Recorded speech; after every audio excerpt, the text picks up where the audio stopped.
আজকে আমরা সকালে উঠে চলে এসেছি বর্তির বিল। না আমার ফটো তুলতে না, পাখিদের ফটো তুলতে। ভোর 6টায় উঠে ঠান্ডায় কাঁপতে কাঁপতে দুজন বাইক নিয়ে বেরিয়ে পড়লাম বর্তির বিল যাব বলে।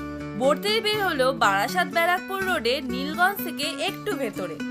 রাস্তা অত ভালো না হলেও প্রাকৃতিক সৌন্দর্য তোমাদেরকে মুগ্ধ করবেই। রাস্তায় বাসঝাড় পেরিয়ে সামনে দেখা যাচ্ছে দেখো হলুদে মোড়া সর্ষের ক্ষেত। এরপর আমরা বর্তির বিলের মধ্যে ঢুকে গেছি। এখন আমরা চললাম এই কুয়াশায় মোড়া সকালে বর্তির বিলে একটু হেঁটে হেঁটেই পাখির খোঁজে। সামনেই দেখো বকের শাড়ি।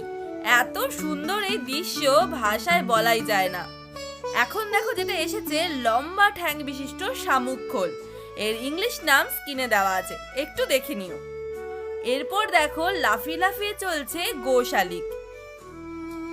এটা দেখো বক পাখি, কি যে ও খুঁজে বেড়াচ্ছে কে জানে।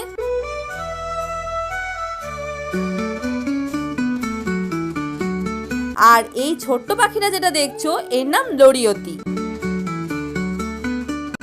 আর এইটা যেটা দেখছো এটা হলো জলময়ূর, কিন্তু যদিও বা এর কালার ময়ূরের মতো একদমই না। এটা হলো হলদে মাথা খঞ্জনা। এত সুন্দর বর্তির বিলে শুধু পাখি নয়, এর প্রাকৃতিক সৌন্দর্যটাও কিন্তু খুবই সুদিং, খুবই সুন্দর। এবার এটা দেখো দারুণ কালার বিশিষ্ট মেঠো কাজল পাখি। এটা দেখো ফিঙে।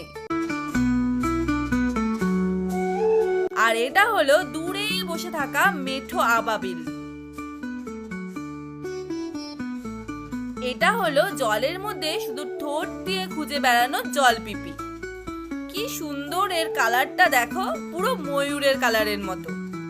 পাখি দেখা হয়ে গেলে আমরা এত সুন্দর একটা সর্ষের ক্ষেত ছেড়ে আজকের মতো চললাম বাড়ি। দেখা হচ্ছে নেক্সট ভিডিওতে। আজকের মতো টাটা।